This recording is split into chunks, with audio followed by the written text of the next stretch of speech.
My name is Marco Gonzalez, and this is my sign name. I'm a proud father of two sons. My oldest son is 3, and his name is Marco Jr. My younger son is named Mateo, and he's 10 months old. The name Mateo means gift from God.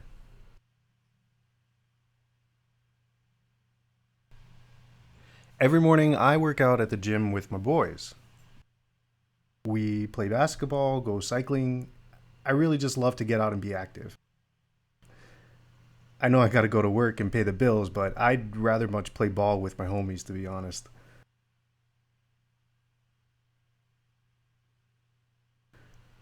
When I was little, my parents were always fighting with each other. My dad left home and I never knew why. There were 4 of us altogether. I have 2 sisters and a brother. I'm the only one from a different father.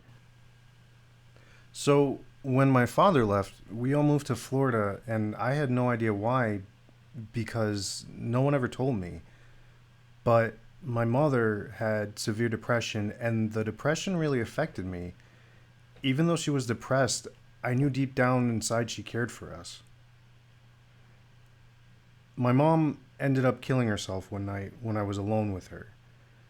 I heard a loud sound and I realized that she had shot herself in the chest. One can only imagine how that affected me growing up. My uncle ended up adopting us. It's a tradition in the Puerto Rican culture for parents to punish their kids by scolding and whipping them, but for me, it was even worse because I was deaf. I had no ability to communicate with my uncle, and I had to be very careful around him or he'd beat me up. When my uncle was around, I was an angel, but as soon as he left, boy, would I get into trouble. In school, I was a troublemaker too, and I was really paranoid that my uncle would find out about how I misbehaved in school. So every day, I would get home early at around 3 o'clock and would run to the mailbox and grab any mail from the school. If I found a letter, I'd rip it up and throw it out. So when my uncle got home at 3:15, he never knew about the letters from school. So for the longest time, that's how I stayed out of trouble.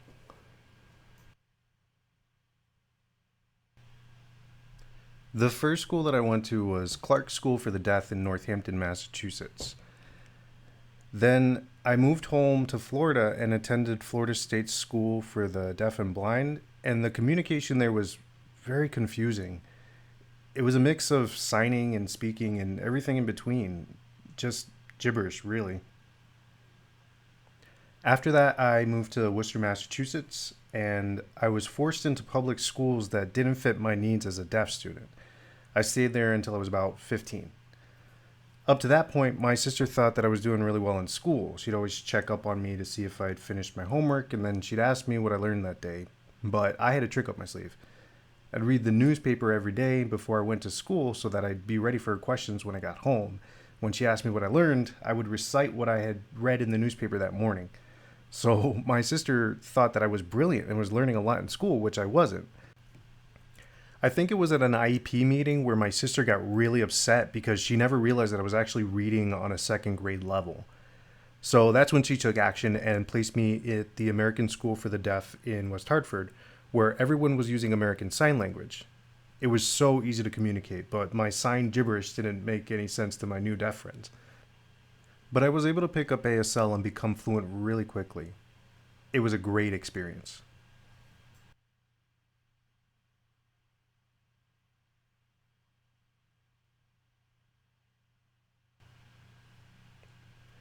I'm the only person in my family who's deaf. I was born with hearing but lost it later on, and my family just wasn't motivated to learn sign language because they didn't know any better. They had never been exposed to deaf culture or American Sign Language. When I was 15 and I transferred to the American School for the Deaf, they finally began to learn more about deaf culture. A peer family specialist who visited my family told me that they had a long way to go. We didn't understand each other, they judged me, they looked down on me, and they thought that I'd never be able to succeed because I'm deaf. But now my family sees how successful I am, and I think they're very impressed by that.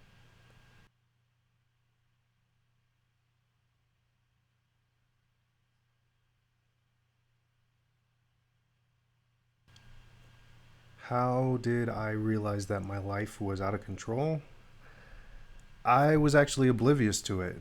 My mom died when I was 5 or 6, and it was Halloween night. As I said, it was traumatizing, and I wasn't dealing with my mom's death at all. Afterward, I pretended everything was fine. For many years, I wouldn't accept it. I got into a lot of trouble and a lot of difficult situations, and I was frustrated because I couldn't communicate at home. But when I got to the American School for the Deaf, I finally felt comfortable. It was like I belonged. I could finally talk with people in a natural way through ASL. It wasn't until 1996 when I graduated from high school. Remember how I said I never dealt with my mom's suicide? Well, as soon as I finally faced my mom's death, my world fell apart and I was out of control. My emotions totally overwhelmed me. I started using heroin, smoking pot, and abusing alcohol, and I have no idea why that was. But in retrospect, I think that it made me feel good. It was the first time that I actually felt happy. I started using heroin because my brother was constantly in and out of jail for many years. He was the head of a gang and found himself incarcerated for many years because of that. At that point, I had my own apartment. My brother was just released and had no place to live, and back then I didn't really understand what addiction meant. I knew that drugs were bad because you'd see that in movies and TV. People would always talk about how bad drugs were. Then my brother moved in, and I offered him a place to stay to live in exchange for a heroin fix every day. If he didn't give me heroin, then I threatened to kick him out. So that led to my addiction. I used heroin every day, and for a long time, I'd hibernate for hours and hours at a time. I would sleep at an average of 16 hours a night. I'd wake up, I'd get my fix, and if I didn't have heroin, I'd get dope sick. I hardly ever left the house. For example, at that time, if my family was having a birthday party for my nieces and nephews, I would rarely go. I remember my nephew and niece when they were little, and then all of a sudden it was like I blinked my eyes and they were all grown up. I missed their childhood because of my addiction. I don't know if I blamed myself for messing up my life, but I do know that I never felt good about myself. Because my mom passed away, because I'm deaf, because I experienced sexual abuse, because my father was an alcoholic and abused me. My biological father abandoned me and he never came back to visit for years and years. I would sit there by the window and wait for him to come back, but he never did. I always thought there was something wrong with me. I didn't know if it was because I was deaf or something else. I also felt really lonely because I couldn't easily communicate with people. But I never thought about blaming myself. I just always felt like I wasn't good enough. Well, I went to a detox center and a rehabilitation center, but it did me no good. I didn't really understand what it was about, but they hardly ever had interpreters. But I did find my way to a lot of different detox centers and spent a lot of time there. When I was in Lynn, Massachusetts, I met someone who was schizophrenic. He was in recovery for about 20 years and was very knowledgeable about sobriety. And he took me under his wing and really wanted to help me. He had this wild idea of biking around the state in an attempt to stay sober. So we went north of Boston. I can't exactly remember where. We brought our bikes on the train. And when we got off, we started bicycling for about 4 hours. We went to meetings in Salem and Beverly and a whole bunch of towns around the state. We just bicycle around from meeting to meeting, drinking tons of coffee to stay awake. We finally made our way back to Lynn, and that was a pretty amazing experience. Of course, I was in and out of hospitals at the time because it was a place where I felt safe. I stayed in one hospital for 2 years because I just try anything to not relapse. Even being locked up in a hospital was better. I knew that if I had left the hospital, I'd be out using again. Addiction is extremely powerful and can control you. There's a huge difference between how an addict thinks and how a sober person thinks. When you're sober, you're much more rational and optimistic. I can think clearly, I know what I want, I have goals, and I realize that I can achieve whatever I want. When I'm in an addicted frame of mind, it's very dangerous because I feel like I'm in a fog and I feel like I want to die. When I'm sober, I feel like I want to live, but because I bounce back and forth between these two ways of thinking, life is kind of difficult. Sometimes I feel like I want to follow my mother's footsteps, but I know that's not a healthy way of thinking. But these are the demons I face every day. It's interesting. I don't notice when I'm getting better, but other people do. Like, I was offered a job as a peer specialist at one point, and I had no idea what that even meant. I had no clue. At one point, I went to the CPS training to become a certified peer specialist, and through that class, I learned a huge amount. I realized that this is the perfect job for me because I can see the light in people, and I know how to help people who are struggling themselves because of my own personal experiences of addiction and recovery. And I know that through my job, I have helped a lot of people succeed and get on the right path. But up to that point, I didn't realize I had that potential. If I'm doing well, it means I'm helping people out and seeing their progress. I'm seeing them succeed.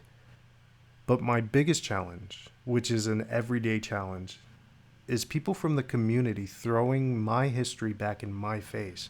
Like when people say, oh, you know Marco, he's going to relapse. You can't trust him, he's no good.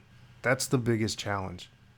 People telling me that I'm going to relapse. But when I'm at work and I'm seeing success, I'm seeing people's lives change, and I'm helping them out, that's the best. For example, I helped a client find a hobby that he loves, and now he goes fishing all the time. What makes me happy right now is that people in the community think good of me. The word on the street is that I'm a good father and a good guy, and that feels great. But, I still think I could feel better about myself. But approval from the community really does mean a lot. It's so hard to accept positive feedback from the community because for so many years it was always Marco is a horrible guy and an addict and a bad person. So to change that negative way of thinking is really hard. I used to spiral down into depression and I'd use heroin or think about suicide. I wanted more than anything to die, and now I want more than anything to be alive. When I'm upset now, I know how to take care of myself. I can talk to somebody, I can get out there and exercise and keep busy. And I know that the stressful negative thoughts will go away. I know that negative thinking can lead to a place of no good. So as soon as I notice it's happening, I try to change my outlook as quickly as possible. What really helps me is knowing that someone believes in me. That's important because if no one believed in me, I don't even know where I would be right now.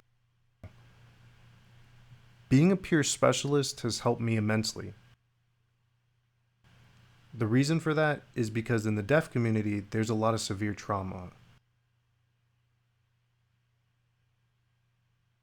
And I don't want the deaf community to have to suffer like I have.